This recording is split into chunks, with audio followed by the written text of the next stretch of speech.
Assalamualaikum warahmatullahi wabarakatuh. Kita di video kali ini akan melanjutkan pembahasan soal sosiokultural. Bagi yang belum tonton video-video sebelumnya, silahkan tonton dulu video-video sebelumnya, karena ini satu paket ya. Ini satu paket mulai dari part 2 sampai part 7 ini. Silahkan tonton ya teman-teman, biar tidak ketinggalan. Oke, bagi yang baru bergabung, saya mohon bantuannya untuk klik subscribe. Bagi yang sudah subscribe, terima kasih banyak. Oke, kita langsung masuk ke soalnya. Di sekolah tempat Anda mengajar, mayoritas siswa beragama Islam. Namun ada juga yang beragama non-Islam. Ketika memasuki bulan Ramadan, Anda mendapati siswa non-Muslim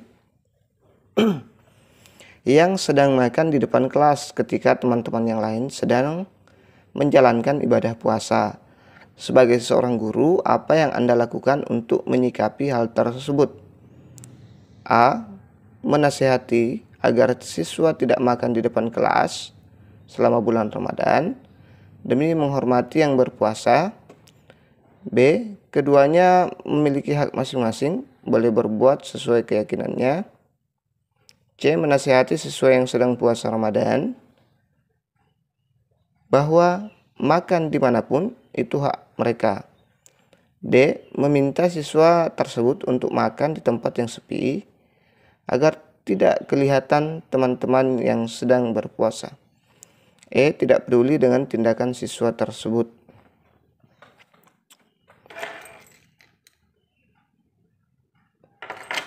Oke, kita langsung masuk ke jawabannya. Jadi teman-teman yang ingin jawab duluan tadi, silakan pause dulu videonya ya, baru dilanjut setelah teman-teman jawab.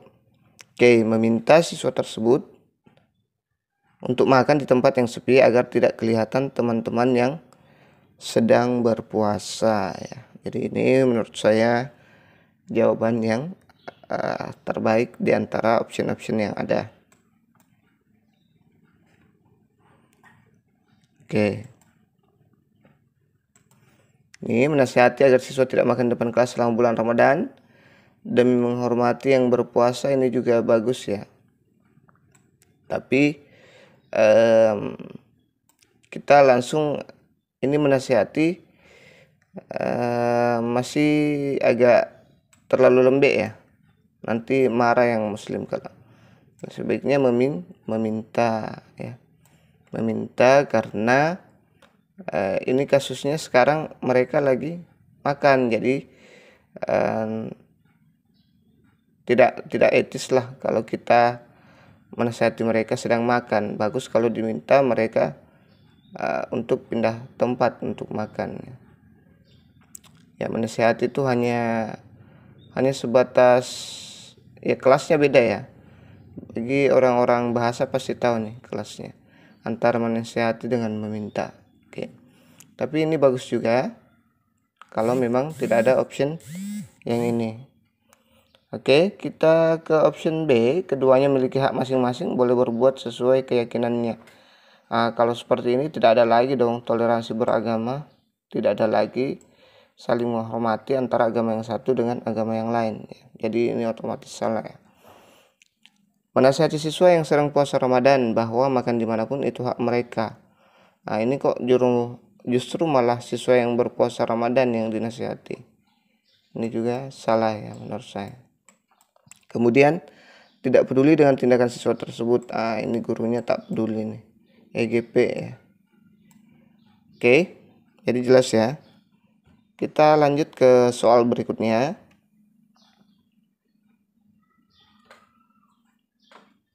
Dalam diskusi kelompok, saya biasanya dikenal sebagai individu yang A. Sulit menerima pendapat orang lain yang kurang logis. B. Mengikuti semua pendapat orang lain agar tidak terjadi konflik. C. Membutuhkan waktu lama untuk meyakinkan saya sebelum menerima pendapat orang lain. D. Menerima pendapat orang lain asalkan tidak terlalu bertentangan dengan pendapat saya. E. Mampu memahami perbedaan dalam berpendapat. Jadi diskusi kelompok, saya biasanya dikenal sebagai individu yang mampu memahami perbedaan dalam berpendapat. Jadi kalau kita sudah mampu memahami perbedaan dalam berpendapat itu sudah dianggap dewasa ya. Sudah bagus. Nah, sulit menerima ini orangnya agak tertutup ini, agak kaku ya, bisa-bisa bikin konflik terus dalam diskusi kelompok. Mengikuti semua pendapat orang lain agar tidak terjadi konflik. Kita juga tidak bisa mengikuti semua pendapat orang lain hanya untuk menghindari konflik. Jangan sampai pendapat orang lain itu kurang benar ya. Kemudian membutuhkan waktu lama untuk meyakinkan saya sebelum menerima pendapat orang lain. Ini susah move on. Ini butuh perdebatan yang agak lama ya. Kemudian kalau ini dapat menerima pendapat orang lain asalkan tidak terlalu bertentangan. Ini oke-oke saja sih. Tapi yang terbaik yang ini ya, memahami perbedaan dalam berpendapat. Kita lanjut ke soal berikutnya. Tetangga Anda memiliki anak yang menyandang penyakit genetik, kakinya cacat sebelah, sehingga jalannya agak pincang. Ketika menginjak usia SMP, anak itu tidak percaya diri karena tidak kuat dibully temannya. Tragisnya, anak tersebut tidak naik kelas, sehingga mogok tidak mau melanjutkan sekolah. Meskipun Anda bukan guru dari anak tersebut, apa yang Anda lakukan? A. Menasihati orang tuanya untuk membujuk anak untuk mau sekolah lagi. B. Menasihati orang tuanya untuk daftarkan anaknya ke homeschooling. C. Menyarankan melakukan konsultasi pada anak tersebut agar lebih percaya diri dan mau sekolah lagi untuk masa depannya. D. Mendatangi sekolah anak tersebut agar gurunya mengajak anak tersebut sekolah lagi. E. Menyarankan kepala sekolah anak tersebut agar menghentikan budaya bully.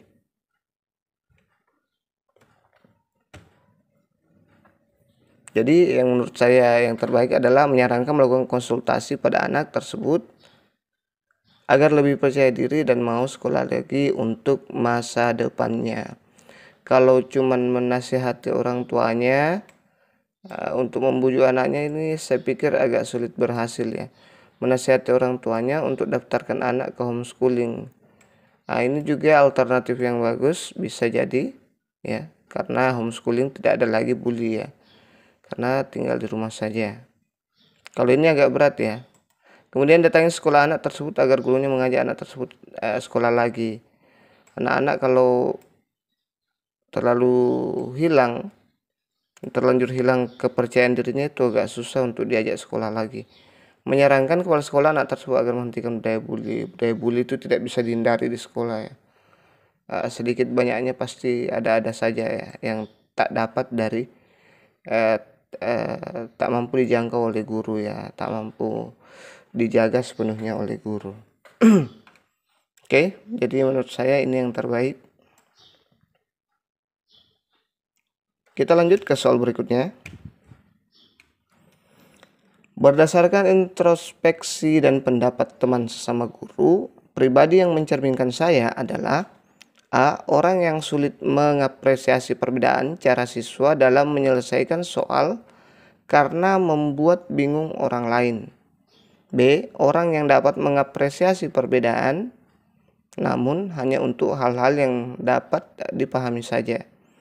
C. Orang yang biasa menyembunyikan pikiran dan perasaan yang tidak senang terhadap siswa ketika ada perbedaan dalam menilai sesuatu. D. Orang yang dapat mengapresiasi keberagaman dan memiliki keberanian untuk berpendapat untuk setiap perilaku yang tidak toleran. E. Orang yang terbuka dengan masukan atas prinsip dan keyakinan diri serta siap mengupayakan kompromi dengan orang lain. Jadi jawaban saya adalah orang yang terbuka dengan memasukkan atas prinsip dan keyakinan diri ya, serta siap mengupayakan kompromi dengan orang lain sepanjang itu bagus ya, baik. Jadi ini menurut saya yang terbaik ya. Semuanya jawabannya baik. Sulit mengapresiasi ini kurang bagus juga ya. Ini kurang bagus. Orang yang dapat mengapresiasi namun hanya untuk hal-hal yang dapat dipahami saja. Ya sebisa mungkin kita bisa pahami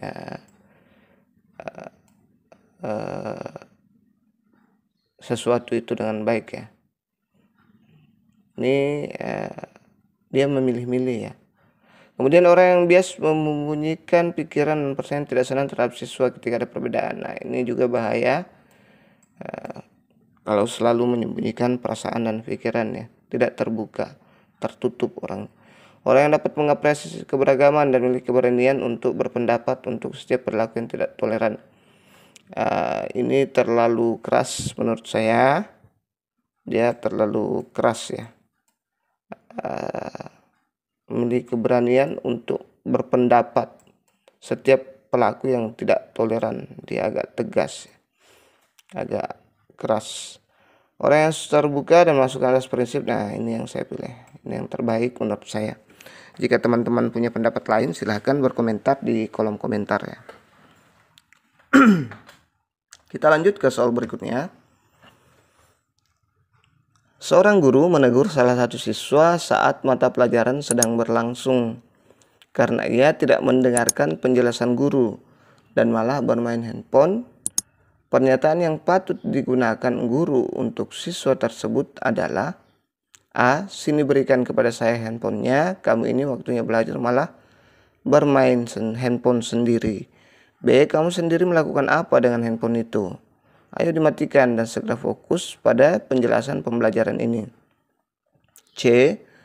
Tolong disimpan dulu handphonenya, saat ini sedang pelajaran, kamu dapat menggunakannya nanti pada saat istirahat atau setelah pulang sekolah. D. Berikan handphonenya ke saya, kamu tidak menghargai guru. Jika tidak ingin mengikuti pelajaran, silakan keluar dari kelas. E. Tanpa pernyataan seraya merampas handphone siswa sambil terus menjelaskan pelajaran. Ya, kira-kira yang mana nih jawabannya? Jadi yang saya pilih adalah option C. Tolong disimpan dulu handphonenya, saat ini sedang pelajaran. Pelajaran sedang berlangsung, kamu dapat menggunakannya nanti pada saat istirahat atau setelah pulang sekolah. Ini lebih sopan dan santunnya. Kita harus memberikan contoh berperilaku dan bertutur kata yang baik, seperti pepatah Ki Hajar Dewantara ya. Oke. Ini sini berikan handphone kepada saya, kamu ini waktunya belajar malah bermain handphone sendiri ya. Kurang baik lah ya. Pokoknya yang terbaik itu yang ini ya, menurut saya. Dan yang terburuk itu langsung merampas ya. Oke, kita lanjut ke soal berikutnya. Seorang wali murid mendatangi Anda sebagai wali kelas, memprotes bahwa nilai anaknya rendah. Menurutnya, si anak telah mengikuti berbagai bimbingan belajar, sehingga mustahil mendapat nilai rendah. Sementara anak dari tetangganya dapat nilai tinggi, padahal anak tersebut biasa saja dan tidak mengikuti bimbingan belajar. Bagaimana tanggapan Anda terhadap wali murid tersebut? A. Menunjukkan data capaian belajar anak secara objektif, serta memanggil si anak untuk berdiskusi dengan orang tua. B. Menunjukkan dokumen hasil ulangan harian, mempertemukan wali murid dan si anak, serta memberi kesempatan untuk mendiskusikan prestasi belajar yang dicapai secara objektif. C. Menjawab protes wali murid tersebut dengan menunjukkan rekap data serta menyampaikan bahwa bimbingan belajar bukanlah penentu tingkat prestasi belajar anak di sekolah. D. Menunjukkan dokumen hasil ulangan serta memberikan kesempatan wali murid untuk mendiskusikannya sehingga diperoleh pengertian mengapa nilai anaknya tidak sesuai dengan yang diperkirakannya. D. Menjawab protes wali murid dengan menyatakan bahwa berapapun hasil nilai itu merupakan hak dan kewenangan guru. Oke, jadi jawaban atau option terbaik menurut saya adalah menunjukkan dokumen hasil ulangan harian, mempertemukan wali murid si anak, serta memberi kesempatan untuk mendiskusikan prestasi belajar yang dicapai secara objektif ya. Ingat, ini secara objektif. Jadi penilaiannya berdasarkan memang kemampuan anak itu ya. Itu namanya objektif, tidak membeda-bedakan, tidak melihat dia siapa. Oke. Kalau ini juga bagus.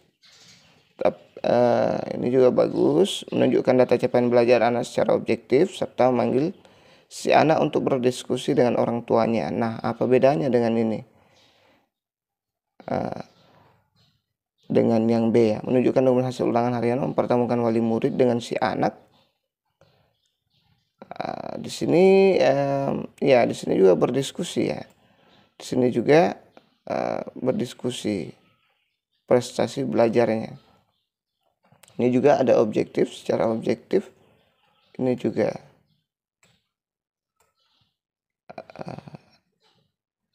kalau data saya pikir agak data itu dia agak gimana ya? Kalau dokumen dia lebih mudah dipahami oleh wali siswa, apalagi hasil ulangan harian anak tersebut. Kalau cuman data biasanya ini mungkin yang membedakan ya. Biasanya data itu orang tua wali kadang kurang bisa menerima kalau hanya data-data yang seperti itu. Dia ingin yang real. Ini bisa dikasih lihat nanti nilai hasil ulangan anaknya.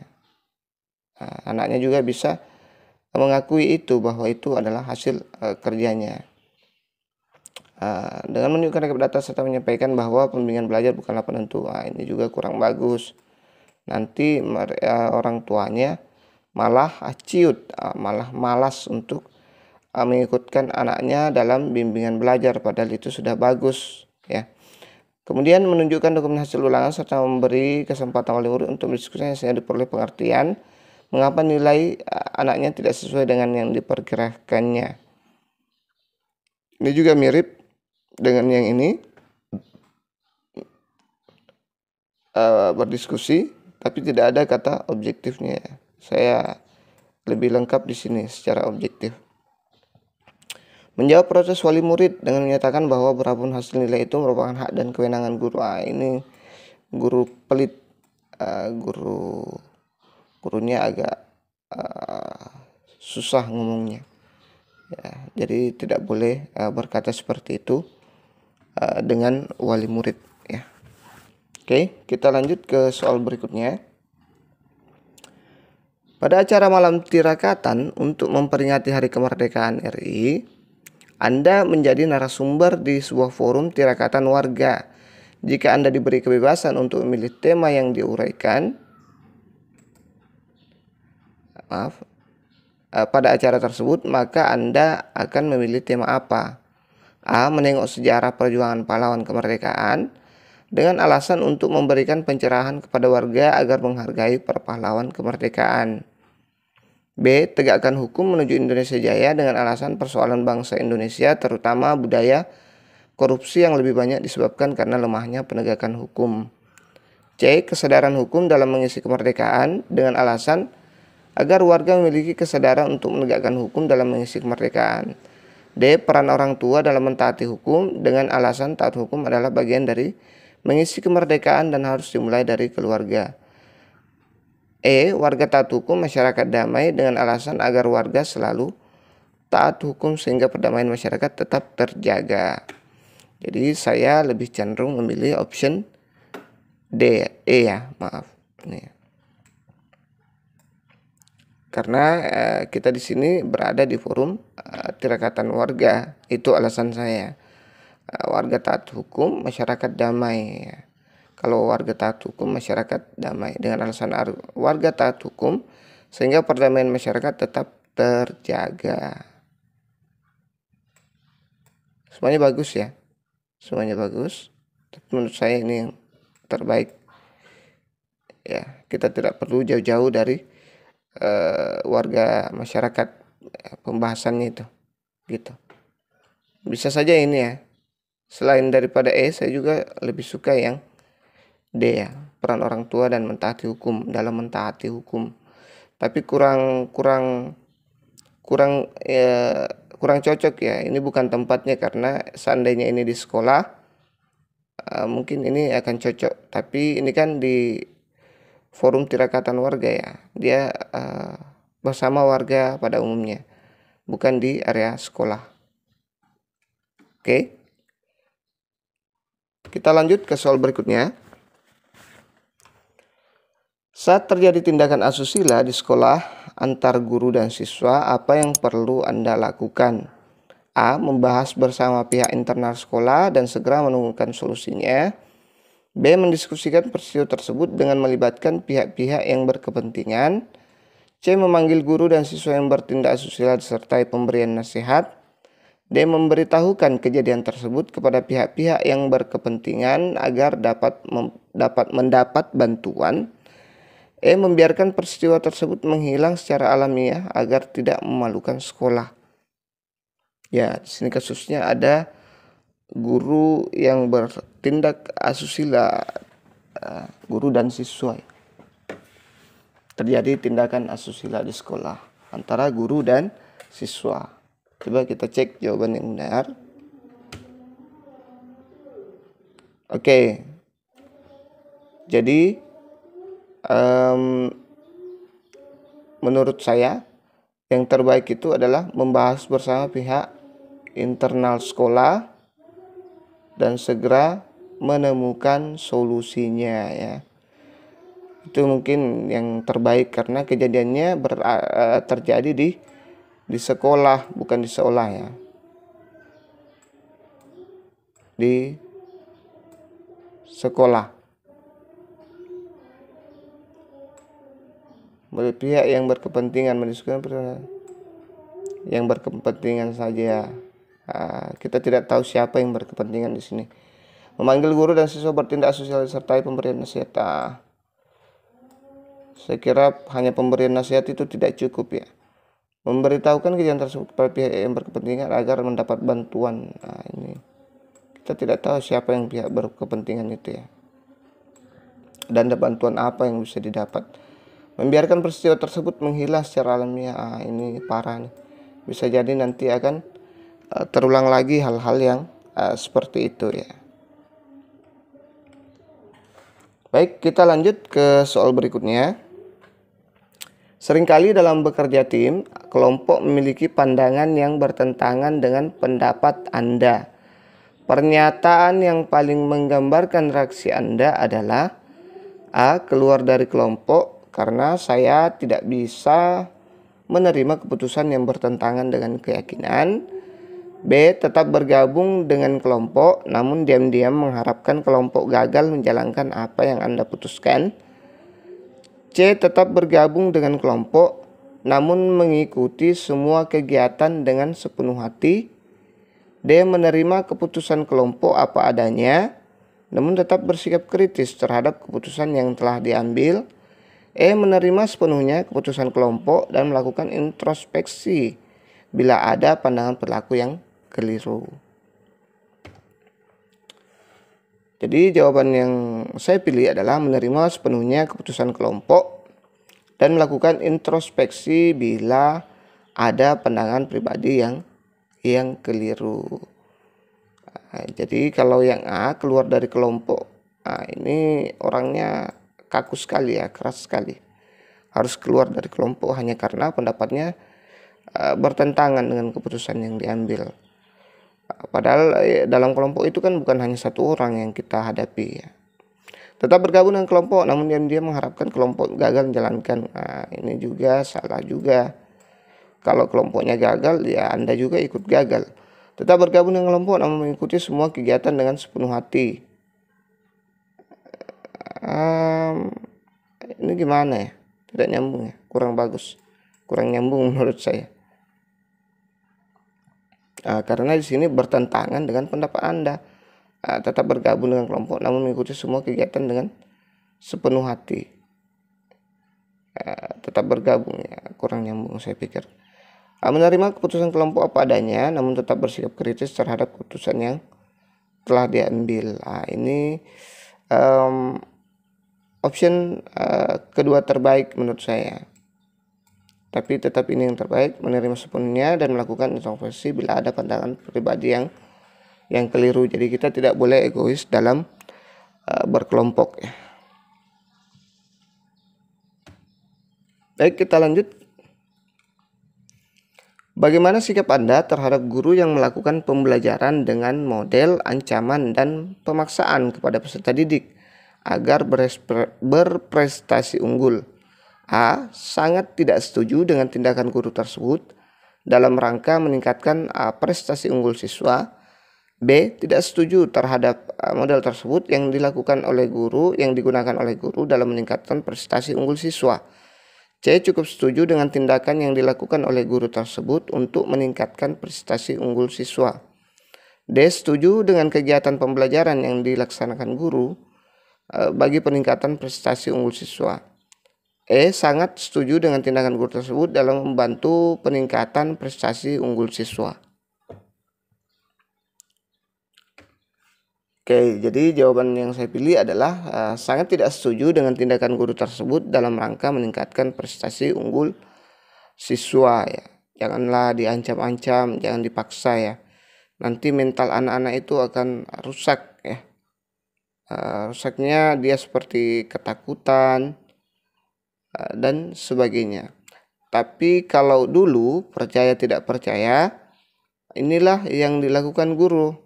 Ya, semua guru setahu saya waktu saya SD itu ancaman dan pemaksaan ya.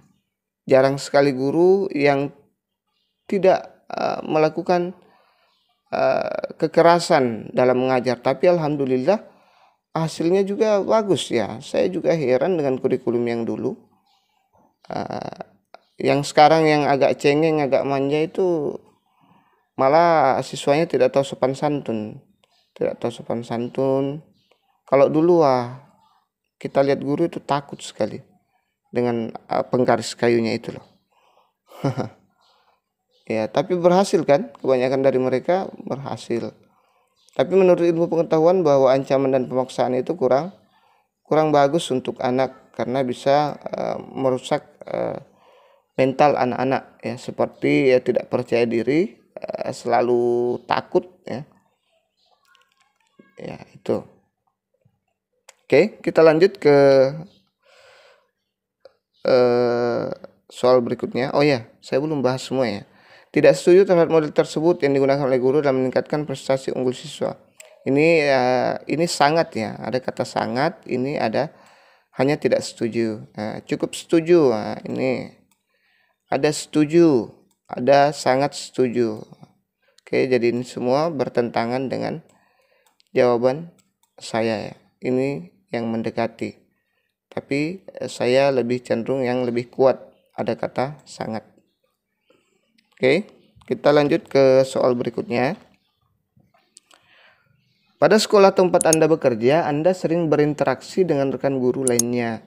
Suatu ketika rekan guru Anda menjadi topik perbincangan antara guru-guru lain di sekolah tersebut. Karena guru tersebut tidak memberikan nilai yang sesuai dengan kemampuan yang dimiliki siswa. Menyikapi hal tersebut,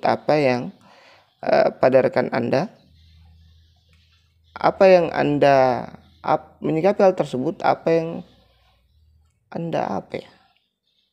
yang Anda lakukan? Ya, lakukan di sini ada lakukan ya. Saya agak bingung sendiri nih. Apa yang Anda lakukan pada rekan Anda? A. Mendiamkan hal tersebut karena urusan masing-masing. B. Menyampaikan kepada waka kesiswaan dan kurikulum agar tidak terjadi kesalahpahaman. C. Menyampaikan secara langsung tanpa basa-basi. D. Menyampaikan dengan baik-baik dengan guru lainnya. E. Membicarakan permasalahan ini secara baik-baik saat saya dan rekan guru tersebut ngobrol dan sharing santai. Oke, jadi jawaban yang saya pilih adalah membicarakan masalah ini secara baik-baik saat saya dan rekan guru tersebut ngobrol dan sharing santai. Mendiamkan ini kurang bagus ya. Karena bisa jadi topik perbincangannya akan memanjang terus-menerus kalau ini didiamkan. Menyampaikan kepada waka kesiswaan dengan kurikulum agar ini tidak terjadi kesalahpahaman. Ini juga kurang bagus karena lebih bagus yang ini ya, membicarakan permasalahan ini dengan baik, ngobrol dan sharing santai ya dengan rekan guru, menyampaikan secara langsung tanpa basa-basi. Ini harus hati-hati ya, ini sensitif ya.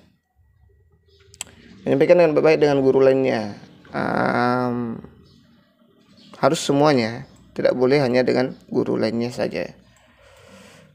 Oke, kita coba lanjut ke soal berikutnya. Pada saat rapat desa yang dipimpin oleh kepala desa sedang mengidentifikasi program desa yang akan didanai melalui dana desa. Sebagai guru, program apa yang akan Anda lakukan? A. Membangun fasilitas umum untuk memfasilitasi anak usia dini, karena di desa itu belum ada fasilitas AUD.